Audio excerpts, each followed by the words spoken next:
give credit where credit's due, because when you tell a worship leader, look, we're going to give you 15 minutes. We need 3 songs. The worship leader's like, worship team, tech booth, we got this. We're going to cram 17 songs into one song so that our third song technically is a third song that never stopped, but it was actually 17 songs. So we got our full, that was impressive. Like that was a kind of a hodgepodge team too, right? Wow. As somebody who's been leading worship, give the worship team a hand, because that was, how many songs was that? Is anybody in the worship team still here? How many, was that 7? He's counting. 6. Okay, I thought I caught a 7th one in there, but then you guys kept bringing verses back from other songs, and I was like, how are they keeping up with this? Who was running lyrics? Kim? Oh, up there? Hats off to you, because you were like, which screen do I go to? That was super. Like, I'm blown away by that. So anyways, my name is Dave. You may or may not get a chance to see a video. We had a little bit of technical difficulties, but I think we're going to try and resurrect it. Oh, come on. Was that a dad joke or something? We're going to try and resurrect the footage. They made me eat chicken wings. And I'm not talking about normal chicken wings. I'm talking about like 5 of them were okay. The last one was like Chernobyl times 10. It was like, I don't know what was in it, but it was, my ears popped inside my head. I was trying to pour milk and I was shaking, and then my stomach was like, and I was like, why did I do this? All for the glory of God, just for you. Because apparently you guys, what is it called? The fire challenge or something? Who?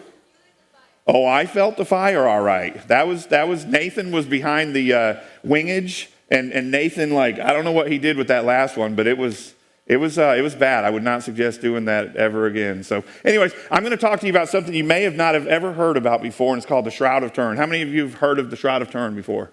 1, 2, 3, 4, 5. Perfect. I got an active audience tonight because you've never heard of this before. The Shroud of Turin is actually the proposed burial cloth that Jesus was put in when he was taken down off the cross, and they went to lay him into the tomb. And of course, it was a borrowed tomb because he didn't stay there, but they had to have a somewhat traditional Jewish burial by putting him in this cloth. Of course, they couldn't fully prepare the body, which is why the women went 3 days later with the herbs and the spices to prepare the body for permanent burial. But what happened when they got there 3 days later? Come on, y'all know this story. Was he there? No, they went to go prepare the body for an actual Jewish ceremonial burial, and guess what? He was gone. He was like, I'm not here. So he got up out of that grave. And we're going to talk about that a little bit today. But what I want to start by telling you is that everything that's in my talk today has been scientifically peer-reviewed. And I really need you to understand the importance of that, because there is some information out there that I used to talk about in the presentation that was not scientifically peer-reviewed. And one of the leading experts in the world, you'll hear me talk about him a lot, his name is Barry Schwartz. And he was on the 1978 Shroud of Turin research project that went and spent the most scientific research of any artifact ever. It's the most scrutinized artifact in the history of the world. He told me, he said, look, there's enough scientifically peer-reviewed evidence to support the authenticity of the shroud that you don't need any of that other stuff. So I've taken any of that stuff that used to be in there out, and what scientifically peer-reviewed means is that they've done a scientific study, somebody wrote a paper on it, and then they put it out into the scientific community. Scientists could write rebuttal papers against it. Then the scientists would answer the rebuttals until that goes on through a process until the scientific community goes, okay, we'll accept that as valid evidence. And so everything that I'm talking about tonight has gone through a validity test. A validity? What's validity? Is that a word? Validity. I put the emphasis on the wrong syllable. Was that a dad joke too? You're like, I'm not sure if I can laugh at this or not. I'll get back to you in a minute. So what exactly is the shroud? It's 14 and a half foot long, about 3.5 feet wide. And this is how he would have been put in. They would have laid the cloth down, and then they would have put him in there and then laid the cloth back on top. So it would have made like a I say Jesus burrito in the States. Are you allowed to say Jesus burrito here? It's kind of but that's what it was. It was kind of like a Jesus burrito that they put him in. And you can see what he would have looked like inside of there. See how he's laying inside of there? And that's kind of a close-up. But I want to play a video for you because this is very important that you understand what the shroud has gone through at certain points in history in order to fully understand what you're looking at. So take a look at this video. 1902, Chambéry Cathedral, France. For its safekeeping, the Savoy family puts the shroud in a casket and hides it in a crypt behind a grille with 4 locks, each with a separate key. But on December 15th, a fire blazes through the cathedral. Clergymen frantically search for the 4 keys, but to no avail. Finally, a blacksmith is summoned and manages to free the shroud, but not before the metal casket has started to melt and drip on the folded cloth inside, scarring it forever with burn holes and scorch lines down both sides of the image. So when you look at the shroud in its real value, what you're looking at is kind of a combined nature of scorch marks and water marks and fire holes and stuff like that. And you can see that there's kind of symmetry to some of the patterns. And that's because, have y'all ever made paper angels or paper snowflakes? If you haven't, you have to do that. It's so much fun because you fold the paper up and you cut it, and when you unfold it, it makes these identical patterns, these symmetrical patterns that are through there. And so what you'll see is you'll see these burn marks here line up with these down here, these line up with these. And what those actually are is where the nuns went and cut out the worst parts and then sewed patches back into it to keep the fabric from shredding anymore, because if they didn't do some sort of a protective measure, the burn holes were so bad that it would have continued to deteriorate. So they actually sewed patches into there, and the reason why they have symmetry is the way that it was folded together, which I'll show you in a minute. But when the reliquary box started to melt, it actually went through one layer and into another layer and into another layer and into another layer and burned all the way through, and it left scorch marks going all the way down because of the way that it was folded. And you'll also see watermarks here, watermarks here, watermark, watermark. There's a big watermark right there. But what I want you to look at is, if you'll catch real close, you'll see the image of a man's face. There's his nose, his mouth, his 2 eyes. His arms are crossed over right here. Here's his wrist right here, going down to his ankles here. And there's the back of his head. Here's his shoulders, small the back. There's about where the knee pits are, and there's the back of the ankles right there. So there's blood, there's water, there's scorch marks, but then there's this weird image of a man that's kind of formed, but it's very faint. But you can see this image of a man on there. So what we're going to do tonight is I want to unpack what is the image that is on that cloth. And so we're going to go over just like 3 scientific things, and I'm going to keep them really short and really understandable, because I don't really care for science. I teach science a lot, but I really don't care for science. So what I like to do is make science fun, okay? So we're going to do, first thing we're going to do though is, if anybody's heard of it, they're always like, oh, carbon dating test put this in the medieval times, and so it's a fake thing. And so what I want to do is I want to debunk that right now. I want to debunk the medieval forgery theory. And the way that I'm going to do that is I'm going to give you the temperature of the technology that was around back in the medieval times. We're going to look at the technology that was around to see, once we start unpacking these scientific anomalies, were they able to do it based off the science that they had back then? So the first thing I want to share with you is, in 1220, you have a tread wheel crane. This was high technology. You get a hamster wheel, you put somebody in the hamster wheel, and they start running through the hamster wheel, and it lifts the object up. It's like a crane. Okay, so we got a human hamster wheel. How many of you would say that's pretty technologically advanced? Do you know what the Flintstones are? Kind of sounds something like a Flintstones thing. The next one's pretty cool, because before 1280, you called them spectacles. Or after 1280, they invented them in 1280. So the next time somebody says, you got your glasses? Say, no, I have my spectacles, because that's what they're called, is spectacles. So we finally invented where people can see. And then we go really this is super technology here. 1498, the bristle toothbrush was invented. What do you think they did before the bristle toothbrush? How would they brush their teeth? Who? With their finger? That's what he sees. Like, do they use toothpaste? I don't know. In 1498, we have high technology. We've got a toothbrush, and it's made out of a bone. Get ready for yourself. This is high technology. And the back hairs off of a hog tied to the bone. Now, I don't know about you, but I think I'd rather have my teeth rot out of my head than brush my teeth with the hog hairs. I just can't imagine. Like, no, I'm just not doing that. And like, somebody invented that, and everybody was like, oh, great idea. Let's call it the toothbrush. Like, no. But what I want to tell you is, look, the technology back in the 12, 13, 1400s, you've got a human hamster wheel for a crane, you've got spectacles, and you've got a hog hair toothbrush. So keep in mind, that's the level field we're playing with at that time. Everybody picking up what I'm putting down? Oh, dude. Yeah, I got one, yeah. Is anybody picking up what I'm putting down? Anybody going to use a hog hair toothbrush anytime soon? At least you knew to answer that one. Thank God you answered that one. That would have been awkward. All right, so I want to take 1 second to address the 1988 carbon dating testing, because if I was standing up here at a scholarly academic debate and I'm standing over here and I've got my guy over here who's going to debate me, he actually wouldn't bring this up, because this is where most people bring it up. Oh, it got tested in 1988. It's fake. He wouldn't even bring it up because he knows this. Ray Rogers was part of the Alamo team. He's Los Alamos National Laboratory, smart guy, and he actually wrote a paper called the Thermochemica Acta. And in it, this is an excerpt, in 1988, 1260 and 1390 with 95% confidence. But I want to show you this. This is what he says. Observations prove that the radiocarbon sample was not a part of the original cloth of the Shroud of Turin. The radiocarbon date was thus not valid for determining the true age of the cloth. And so everybody knows that this is the actual science that's behind it. And how that works is this. There's something known as a French invisible weave. It's really cool. Like back when I was a kid and I'd get a hole in my jeans, my mom would sew this giant, ugly patch. Like now you guys go buy them all ripped up. I'm like, man, when I was a kid, I had ugly plaid patches. Adults, do you have ugly plaid patches? Oh, if I got a hole in my knee, it was like, I mean, and the patch was like 3 times the size of the hole. I think moms did it just to embarrass us so we wouldn't put holes in our clothes. But anyways, French can go in and do a French invisible weave where they go past the hole and they go back and forth and they're sewing into it. You can't tell by the naked eye that there's a patch there. Unlike the other patches that the nuns had sewed in, where you can see them and they make those symmetrical patterns. And watch, I'm going to show you a video on how they do it. It's phenomenal. But this is what we know about the shroud, is we've got mixed fibers in there and we can't even see them.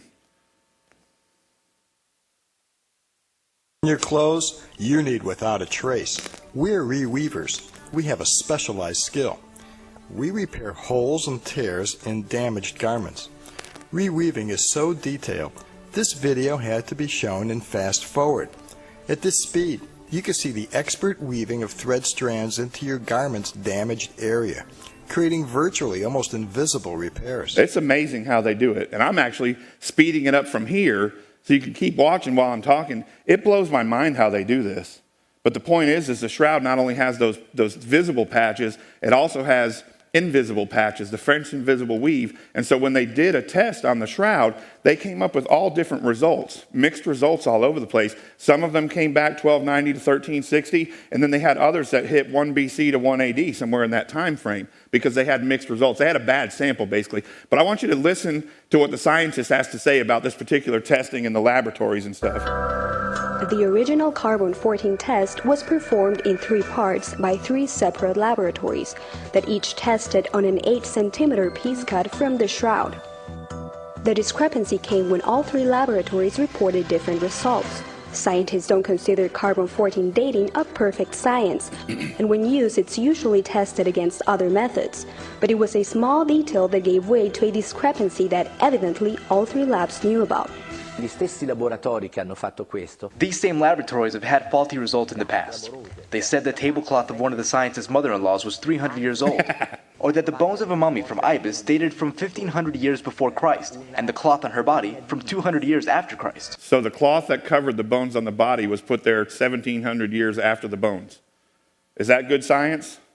No, that is not good science. That is not how you come up with an adequate result. So the next thing I want to tackle, there's only 2 objections to the shroud that have ever been strong enough, and I've tackled that one. The other one was, where was it before it's in the shroud, the Turin Cathedral in Italy? That's how it got its name, Shroud of Turin, because it's stored in the Turin Cathedral, so it's called the Shroud of Turin. Before it was called the Shroud of Turin, where did we keep it, though? And this is the threefold method that creates those 4 images. The first one, you've got the entire thing. First fold, you've got the entire frontal image. Then the second fold, you've got the torso. And the third fold, you've got just the face. And then just like a t-shirt, if I was displaying this art, I would fold the arms back on itself. So all you have is just a face image, which is why I told you when it dripped the lead down into there, it was dripping through and it was going through those different layers because of the way that it was folded. And these lines going here is because of the way that it was folded back over itself. It's known as the Mendelian of Edessa, and it's inspired artwork and stuff all over the place. This is back from 544 AD when the city of Edessa was about to get attacked.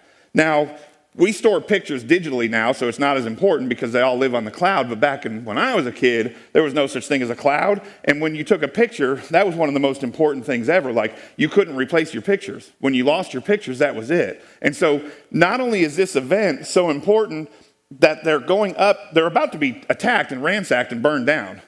They're like focused on getting this thing down in the middle of, hey, we're about to get burned down. Not only that, if you go over here to the 10th century, here's Abgarus of Edessa holding this same thing that's up there. And what we have is an early representation, long before the medieval times, of the image of the shroud being influential on art. This is a coin that was struck between 693 and 695. On the left is the coin, on the right is the Shroud of Turin, and if I superimpose the two, it's a perfect fit. Now, that doesn't mean that the face of the shroud means it's Jesus. That's not my argument. What my argument is when artists went to go and do a depiction or a relief or anything like that, they were using the Shroud of Turin as a model to get to where they were going to in order to represent the face of Christ the best they knew how. Last one I'll show you comes from 550. Again, long before the 12th, 3rd, 14th century. Long before that, you have the Christ the Pantocrator in Mount Sinai. Now, if you're convicted in court because you've got caught on video stealing a pack of gum from the convenience store, but they couldn't quite make out your face because the footage was a little bit digitalized, what they do is they do something known as points of congruence. It's the distance between the edges of your eye to the edge of your eye, or the distance of the edge of your eye to your nose, or the length of your nose, or the length of your forehead to your chin. Those are called points of congruence. In a court of law, 20 points of congruence will convict you as being guilty of the one on the video. This is guilty 10 times over by having over 200 points of interest. And so where was the cloth before it got to Turin? I can go through that for a long time. We don't want to because that would be boring. All I can tell you is we can trace its history throughout artwork and coinage and iconism all the way back to the original time. And so those are the two arguments that people try and level against the shroud to say, we're going to make it go away. Those are weak arguments. Now, I'm going to get into something very interesting, and I'm going to show you some things that are going to blow your mind. You ready? 1, 2, 3, ready? All right, perfect. So, the image on the shroud, what is it? I have no idea. Couldn't tell you. And you're looking at me like, well, why are you up there talking about it then if you have no idea what it is? I'm going to let the experts talk. And at that point in time, I knew that whatever this was, it wasn't a painting. Nor is it a drawing, or a photograph, or a scorch mark. So what made the image? After 30 years of intensive analysis, the scientists who examined the shroud still have no idea. 30 years this thing has been studied. It's the most intensely scrutinized piece of ancient history that we have. Nothing comes close to how much study's been put into the shroud trying to make it go away. And after 30 years, they still don't know what's actually caused the image on the shroud. And that's because the image is superficial. Now, wrap your mind around this. I've got a piece of string. Anybody in here ever sewn before? Okay, you're going to follow with me on this. You get your thread, you get your needle, and I'm bracing myself because I hate thread and needles for this reason. You get your thread, you get your needle, and you're like, you got to lick it. You lick it, and you're like, you're laughing because you know this is true. And then you go like this, and you're like, you think you got it, right? And so you like reach around real quick, and you grab, you're like, and then when you pull, half of it stays behind. You're like, no. And so then you got to start again, but this time there's like one tiny little fragment, it's like a spider web thickness that's sticking out, and you're like, you're my lone guide, and you're trying to guide this little. It's a pain. You know why? One thread is composed of 70 to 120 microfibers.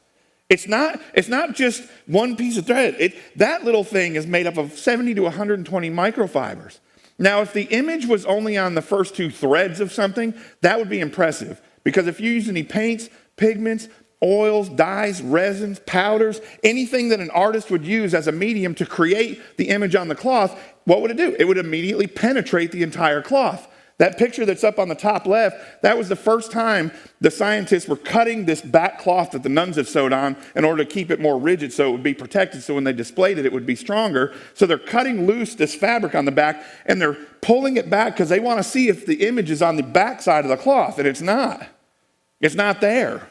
It's only on the first two microfibers. One of those little single spiderweb looking things, it's only on the first two microfibers of one single thread. It's so tiny that it's barely visible to the eye at all. The image we see is actually kind of a trickery. We're not really seeing the image. We're barely seeing this thing that's there. Now that's impossible. If I hired one of you, we're going to fool these people in the 21st century. I need you to paint me a painting without painting a painting. That's basically what I'm saying, because you can't use any mediums. Every medium you use is going to penetrate way more than the first two microfibers. So that's the first thing. But then it starts to get interesting. The image itself is actually a photo negative. What you're looking at on the left is the actual picture of the cloth. What you're looking at on the right is a photo negative of the cloth. And what the photo negative becomes is a photo positive of a man. It's just like this. Have you ever seen these things? You ever look at your parents' pictures and you're like, why does Uncle Johnny look so funny? Because you hold it up to the light and it's like, whoa, that is totally skewed. It's because what you're looking through is a film strip in its negative format. It was the first process in developing film back before you had Snapchat and Instagram, where it's like, snap, it's like up in like a half a second, you know? You guys are like cruising with photos now. And then they live on the cloud somewhere, and I still haven't figured out where this cloud is located, but it's got to be getting pretty big, and it's going to rain soon, because we've been dumping a lot of information in that cloud for a long time. Back in the day, you had photo negatives. So when you're looking at the shroud, what it actually is a photo negative. And this is, if we can make it over this hurdle, the rest of the presentation is downhill from here. In order for this to be in a positive format, this is a negative of it, but it's in a positive format. That means that the original image had to start as a negative. You picking up what I'm putting down? Maybe. Think about if you were living in the medieval times and I was like, hey, going to hire you for something. We're going to fool them 21st century folks. You're like, bring it on. Let's do this thing. Need you to paint me a painting without painting. You're like, what? Yep, you heard me. Next, what I need you to do, I need you to paint me a painting without painting it in a negative format. So that way, turn it into a positive format. And you're like, what? Before the invention of a camera in 1898, Segundo Pio took the first picture of it, and this happened to see this. Before the invention of a camera, how would you conceptualize what a negative would be when there's no such thing as a negative that's in existence that you could even wrap your head around? So I need you to paint me a painting without painting it in a concept that you could never understand. Hamster wheel, spectacles, hog hair toothbrush. We starting to pick up the fact that medieval times probably couldn't do this, but it gets even worse for the skeptic. It gets even worse. You ready for this one? This one's crazy. So the VPA analyzer was made to take very specific photographs from a specific camera. Like they would send a satellite up and take a picture of Mars before we could send a rover. You take a picture, and then the picture would be transmitted back to NASA, and NASA would put the picture into this VP8 analyzer, and it would spit out a topographical map of the surface of Mars. That was how we knew what the surface of Mars looked like. It's a very specific process. It's not meant for average photographs. If I take an average photograph and put it into a VP8 analyzer, it's completely distorted because the lights and darks are not being read, because it's an informational piece. Picking up what I'm putting down? Like, it's not just a picture, it's a picture of information. So by the time I see this next thing that was on the History Channel, I'm an expert on the Shroud. And I'm listening to this weird little dude. And forgive for some reason, my computer has like a 2-second delay on audio. I have no idea if one of you smart people can help me fix it, because it's smarter than I am. So if I have to start it and stop it, just roll with me. But anyways, so I'm watching this, and this guy says the most fascinating thing, and I'm like, are you kidding me right now?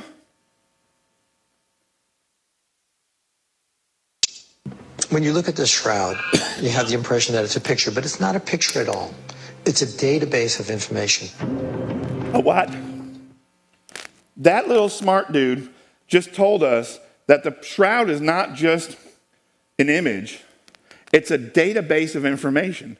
Now hold everything. A minute ago, I was just telling you how it's a superficial image. It doesn't even penetrate more than 2 microfibers of a single thread. How can it be encrypted with 3-dimensional information? Yet the shroud, when you put it into a VP8 analyzer, spits out 3-dimensional images. They're amazing. Check out these ones. You can't do that with a picture. That's not possible. And the only reason that God allowed us to discover this is because he had NASA scientists that were a part of the 1978 Shroud of Turin research project that went to dismantle this. There was a team of scientists that went to completely make this go away. And now it's been, 40, 50 years? How old am I?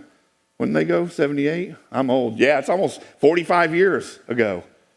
They still can't make it go away because of things like this.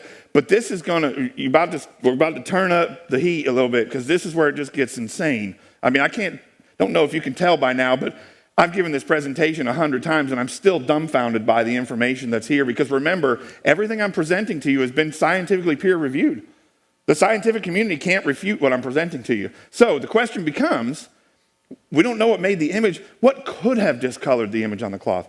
We know it's got water, fire marks, blood. And I'll get to the blood in a little bit. But we know that's on there. But what could have discolored it? This blows my mind.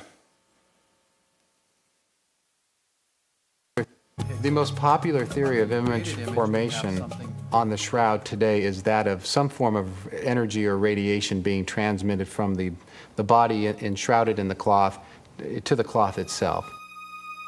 Is it possible that during the resurrection, Christ's body turned to light, giving off the radiation which imprinted his image on the shroud? I'll argue with you, it's not just possible, it's scriptural. Does anybody know what I'm talking about?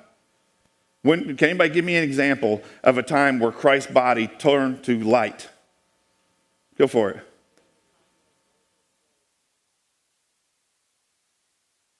That's the other example. When Moses was up on the mountain for 80 days, he was up for 40 and and he came down there building a cow and he's like, dude, what are you doing? He threw 10 commandments down at him, ran back up the hill for another 40 days.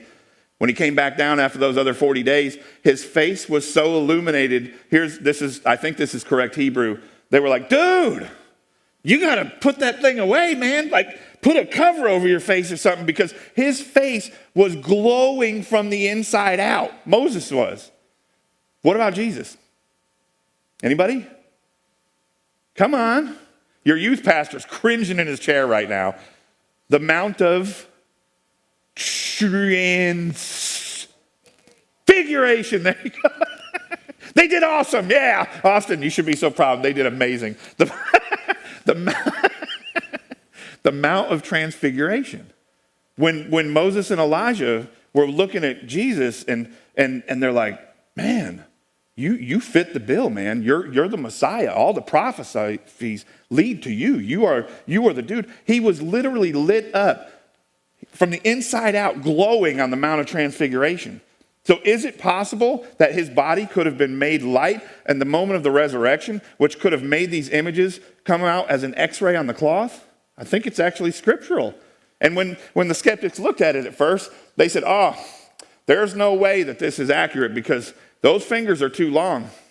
The forger doesn't even know anatomy. Excuse me, the reason why their fingers are so long is if it's an X-ray, your fingers go way back down into here. Your skin stops here, but your fingers go way back in here. Which brings me to another point. Where are the guy's thumbs? Where's his thumbs? His thumbs aren't there. Do you know why his thumbs aren't there? The forger would have had to have known this. If you put a spike right here, the traditional picture of the crucifixion, it would have just ripped out. That skin would have it wouldn't have held. They would have put him up there, and by the time they got him up there, that skin would have ripped out. They actually put it right here through the wrist, and take your wrist, everybody put your wrist out, take your thumb and press right in between in that spot, and you'll feel this nerve going up your thumb. It's called the space of destot right there between those two bones, and there's a median nerve that runs up into your thumb. Well, when a spike 3/4 of an inch around goes through that space of destot, it splits the median nerve in half, collapsing your thumbs on yourself. So the forger would have had to have thought about that and done a fantastic job of including details like that. But the one that got me was on the left. There was a guy sitting on the front row of one of Gary Habermas's presentations on this, and the guy said, I know what that is. He goes, that's an X-ray, man. I've seen X-rays my whole life, and you can see the teeth coming across here, and then this is an actual skull, and you can see the teeth coming across here. So what we actually have is an X-ray, because again, we don't know what it is. The best explanation is an X-ray. But listen to what these Italian scientists found. Scientists say the technology that would have been needed to create the marks on the shroud simply was not available in medieval times. They concluded that the exact shade, texture, and depth of the imprints on the cloth could only be produced with the aid of ultraviolet lasers, technology that was clearly not available in medieval times. In case there was any doubt about the preternatural degree of energy needed to make such distinct marks, the report spells it out. This degree of power cannot be reproduced by any normal UV source built to date. We still can't do it. We can send a rover to Mars.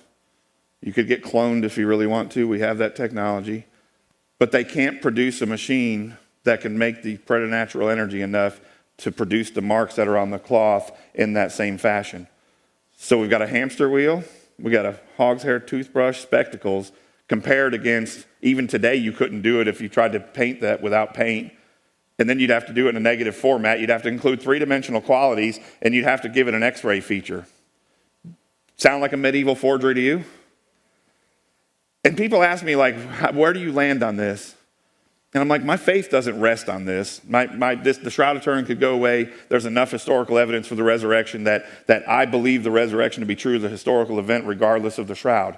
But I think the timing of the technology that we have to study the shroud at this level is kind of funny because you guys are attacked more than any other generation when it comes to your faith. And I think the shroud stands alone as like a, hey, what are you going to say about that? Because I think the shroud is a snapshot of the first segment of the resurrection. When God looked down at Jesus' body laying there and said, breathe, and bam, just like an X-ray in a flash. And it caused this to burst on there. So could it be a medieval forgery? I don't think so, but is it Jesus? And now you probably have never heard of Gary Habermas before, but Gary Habermas, in my humble opinion, will die when he dies being the greatest resurrection expert in the world. He's currently working on his magnum opus, which is a massive book that's going to be about 7,000 or 8,000 pages, that he's taking all of the information that he's ever studied on the resurrection for the past 50 years, and he's putting it into one location because he told me personally, he said, I don't want to cross the line without giving the information away. I think it's his 5th year he's been working on it, and he's giving it away for free because he doesn't want to die with all the information he's got up in his head on the resurrection. So I believe the resurrection to be true because of all that evidence, but I'm on the phone with him and I'm like, he goes, is it Jesus? And I was like, that's impossible to know. He goes, not really. I said, what do you mean? He goes, if you're going to teach a Sunday school class on Roman crucifixion, don't use the gospel accounts of what Jesus went through because it's not accurate. I said, what do you mean? He goes, man, we have thousands of written documents from Roman crucifixion. Romans were excited about crucifixion. They loved crucifixion so much that most of the time the crucified victims never even made it off the whipping post because they beat them to death too badly. They would beat them till their organs were hanging out of their bodies. They loved it. This is how much they loved it. They took the Roman whip, or the Jewish whip, 40 lashes minus 1, 39 lashes. That's a Jewish thing. Well, dude, the Jewish people would hit them with a whip 13 times, because 13 times 3 is 39. So you got a 3-corded whip. They would hit them 13 times. That's 39 whips. The Romans were like, all right, I'll see you and I'll raise you this. And they took their thumb, put it down into sand, and then they would pour melted lead down into the sand, and they would mix glass shards, metal shards, and crushed goat skull in there, because the goat skull is the sharpest bone known to man when it comes to tearing it apart. It serrates. It's a nasty, sharp bone. So now when they took that whip and hit you 13 times, they're putting lead down, which is breaking your capillaries, and the glass and metal and goat skull is literally grabbing your skin and ripping your flesh off your body. They loved crucifixion. But he said, man, out of all the written accounts of crucifixion that we have, all the torture, there's only one time that we see a crown of thorns, and we see non-broken legs, and we see a spear wound. That is only found in the account of Jesus Christ. Every single other written account does not include that. So if you're going to teach a Sunday school class about Roman crucifixion methods and you want to be as accurate as you can, don't include the gospel account of Jesus, because he's the only one. He's the standalone against all of them. Well, here's the thing. The shroud has everything on it. That's a spear wound right there. and it looks like it's on his right side, but it would actually be on his left side. And the reason for it is when the cloth was folded down and the blood was leaking onto the cloth, when you pull the cloth off, it gets a mirror image. You know what I mean? Like you put it, and it creates that mirror image. And one of the first things I noticed, I have a shroud exhibit. There's no way I can get it from Georgia, Hawaii, so it's not here with me. But when I have it, one of the things that when I turned the corner and first saw the shroud in front of me, it's one of 5 in the world, and it was a recreation by the 1978 STURP team so they can continue study. And I was blessed enough to take possession of it and travel and teach with it. But the first thing I noticed was like, man, in the small of the back, when he's laying on his back, that's where all the blood collected right there. Liquid finds the path of least resistance. Man, and it bled out of his side and ran down onto the cloth, and it all collected right here because his back would have been down on the cloth. It's things like that I could spend. There's been 2-month symposiums on this. I'm taking 45 minutes of your time with this. I'm giving you the nutshell version of this. When they came to him, they found that Jesus was already dead. They did not break his legs. Again, that's number 2 of the unique things about it. And the reason why they know the legs aren't broken is because it is like an x-ray. You can look at the nose and see a break right across the nose right here. That does not violate Scripture where it says not a bone of his will be broken back in the Old Testament, a prophecy towards him, because that's cartilage. It doesn't violate Scripture. However, we can see the break.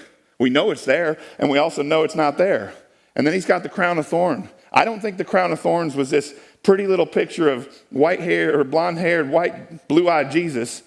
He was probably an ugly Middle Eastern man. The Bible says he was nothing that people would look at him and go, woo. He was probably just a very average Middle Eastern man. But I also don't think the picture is accurate when it has this dainty little crown around his head with these long thorns. It's just not practical. The long thorns would have broken before they would have penetrated the skull. I think they were shorter thorns, and I think it was more of a bush. I mean, think about it. The Roman guard had to go and fashion this crown together to bash onto his head, and he wouldn't have gone out there and been like, oh, we're going to make a crown for Jesus. No, he was probably mad about it. He was probably like, I can't believe I got stuck, making this crown, He was probably stabbing himself while he's trying to make it, So I think it was more of a bush. Well, the man of the shroud has blood marks, top, bottom, back, front. There's blood marks all over the place. So the 3 things that connect the gospel accounts to be unique to Christ against every other one, the man of the shroud has. And I want to share 2 last things with you, and then I'm closing. This scripture always kind of threw me for a loop. Because finally the other disciple who had reached the tomb first also went inside. He saw and believed. That is John chapter 20, verse 8. John chapter 20, verse 9 says this. They still did not understand from Scripture that Jesus had to rise from the dead. So how did he go in and he saw and he believed, but they still didn't understand?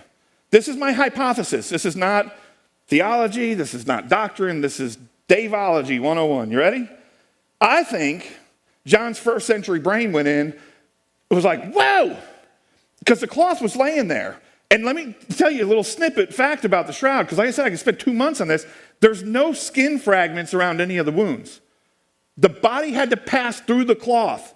If Jesus had come out of the tomb and pulled the cloth off of himself, when blood dries and cloth is stuck to it and it pulls away, it pulls skin fragments from around the wound with it. There's no skin fragments around any of the blood. He had to have come through the cloth. So the cloth is still sitting there folded up. John walks in, he's like, dude, where'd he go?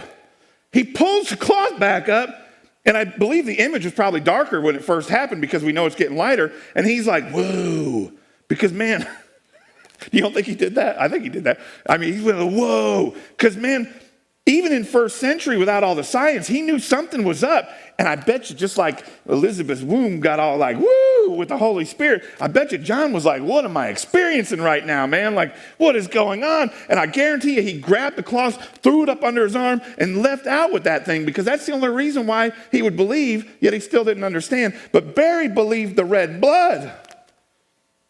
Barry Schwartz, the 1978 science guy in the team, believed the red blood. Do you know why this is so important? Barry's the #1 requested speaker around the world when it comes to the shroud. I imagine he gets paid a ton of money, and he usually doesn't teach statewide at all. He usually teaches in Europe and places like that. He's the #1 expert. He has shroud.com. And when I asked him, I said, Barry, how did you get Shroud.com? Like, how much did you have to pay to get Shroud.com? And he goes, I got Shroud.com before Al Gore invented the internet. For you older folks, you'll get that. The rest of you are like, who's Al Gore? Do you even know who Al Gore is? He's probably like a historical figure to you, isn't he? He's got Stera.com. If you ever want research, go to Stera.com. Every person who was on that team has donated all of their information to Barry, and he keeps it on Stera.com. There is more information. I couldn't even ever digest the amount of information that's on Stera.com. He's the number one requested guy, and he's Jewish. Doesn't care if you're saved. Could care less. He said, Dave, I got no horse in this race. He could care less if he convinces you that the shroud is Jesus is so that you can get saved. Doesn't care. He's Jewish. He doesn't care. So I had to ask, Barry? Funny little snippet. First time I got on the phone with Barry Schwartz, I was like, oh my gosh. I'm on the phone with Barry Schwartz. 4 hours later, I'm like, oh my gosh, I can't get off the phone with Barry Schwartz. The guy lives in North Colorado mountains, and if you get him talking about the shroud, clear your calendar because he's in. So I'm talking to him. I said, Barry, why would you give 40 plus years of your life to something if you don't even believe it's Jesus the Messiah? And he goes, well, it's all the evidence that supports it. What do you mean? I said, what was the one thing that you were just like, I'm in my whole life? His whole life has been this. He goes, well, I'll tell you the truth. Me and Alan Adler turned the corner in 1978, and Alan Adler is a Jew. Two Jews walk into the bar. I'm just kidding. I'm serious, no. Two Jews turned the corner, and both of them immediately, simultaneously said to each other, it's a fake. And I said, why'd you say that? He goes, the blood is still red. You don't have to be a brilliant scientist to know that when blood leaks out and dries, it turns almost black. It's such a dark brown that it turns almost black. He says, so man, we looked at it, it was like, we won't be here that long. It's a fake. He said, the next 30 years of his life, all the evidence kept pointing back to authenticity. All the way from pollen to limestone, everything that you could possibly test kept coming back as positive for that being the shroud of Jesus. He said after 30 years, he gets a phone call from Alan. And Alan says, hey, Barry, are you sitting down? And Barry's like, I'm driving, man. What do you need? He goes, pull over. And so Barry's like, okay. Pulls the car over. And Alan says, Barry, I know why the blood is red. And Barry said he could see 30 years of his life pass in front of his eyes. And so I was like, what does he mean, Barry? Well, Alan started doing some research in coordination with a body farm. And a body farm is where you can donate your cadaver to science. And what they'll do is they'll take your cadaver and they'll put it into a trunk of a car or under a tree or in a bathtub or name the scenario. And then the scientists will document virtually minute by minute the decomposition process. So that way when an investigator shows up to a crime scene and they find a body laying under a tree or in the trunk of a car or in a bathtub, they can say, hey, this is what we're finding. How long ago did they die? And because of those forensics, they do reverse forensics and they can tell how long the body's been laying there. So they can say, okay, we got to go back to May 18th because May 18th is the day that they died. Now we can start questioning people on May 18th. It's a fascinating study. Here's what they found. When there was somebody who died of a traumatic nature, where the body was so brutally beaten that it was losing blood faster than it could replicate or reproduce the blood, the body's an amazing thing. God is an amazing God. He's created our bodies to heal themselves. And even unto death, when we're losing more blood than we can produce, God's built our bodies to try and fix itself. And so what they discovered with these traumatic victims who died is that upon death, the heart is trying its hardest to pump something through the veins to keep the body alive. So it goes down into the liver and pulls out something known as bilirubin. Bilirubin's pulled up into the heart, and the heart's pumping bilirubin out of the heart into the veins, and the veins are leaking out of the body onto the cloth around it, and bilirubin is very high in iron, extremely high in iron. When iron dries, what does it do? It rusts. When rust dries, it dries a rusty red and stays that way for 2 days, 2 weeks, 2 months, 2 years, or 2,000 years. And so when they found out that the victim of the cloth really wasn't bleeding blood per se. The victim of the cloth was bleeding out bilirubin. Well, I'm just here to tell you, I was on the phone with a Jew, and he couldn't keep up with where my mind was at. Because I'm like, I've heard every sermon under the sun about it is finished, and I love them all. But when Barry told me this, regardless if this is Jesus or not, which I believe it is, Roman crucifixion was so bad that when Jesus went and was taken off that cross, his poor body wasn't even bleeding out blood anymore. It was bleeding out bilirubin because he didn't have any blood left.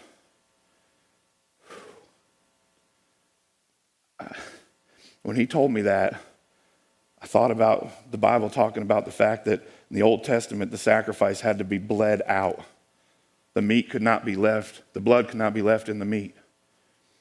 And then I thought about how it talks about how Jesus is man in the flesh, God in the flesh, God with us, Emmanuel. And I thought about him being that perfect sacrifice. And in order to meet the requirements of Old Testament sacrifice, he had to be bled out completely to the point where when he said, "It is finished," he really truly meant like, "Father, I have no blood left to give." And man, coming from a drug-addicted, atheistic environment that I was in and the trash that I was when God met me, I sat there and thought about it and I was like, whew. He did that for me and he didn't deserve any minute of it, and yet he literally bled out for me. And then I was over at Pearl Harbor today. Phew. I know you guys take it for granted because it's normal to you, but whoo! Seeing that wall of names and staring down at the Arizona and realizing that, man, there were so many kids that day. I call them kids because they were 18 to 20 years old. There were some older, but a bunch of kids that day who didn't know the Lord Jesus Christ were minding their own business and their life was taken by like that. And then I thought about you guys. Yeah, I was thinking about you guys down at the memorial. I was just thinking like, Lord, help our team reach these guys because I've lost so many friends like that. I mean, just like that, I get the news, hey, Jason's died. I was just in Connecticut, where I'm from, and I was supposed to visit with Jeff Taggart. And 2 weeks before I got there, Jeff died. He's gone. I'm like, he didn't know the Lord, and I was really praying that we were going to have that time together. And he's in hell, and we're not supposed to talk a lot about hell, but that's where he's at. My dad's in hell. I tried my best to preach the gospel to him, but he grew up in a Catholic church and said, I got it all figured out with God. I don't want to hear any of that nonsense from you. And so my dad's in hell. And so I just want to tell you that when I was at Pearl Harbor today, I was praying for you tonight and this weekend, that, man, don't let the devil steal what God is trying to give you. Don't let the devil feed you lies. I believed a lie for 30 years. I was an atheist, a militant atheist. And now for the last 17 years, I've been doing my best to defend the truth of Christ, to defend the truth of the Word of God, to defend the existence of God, because I don't just believe it, I live it. It's my life now.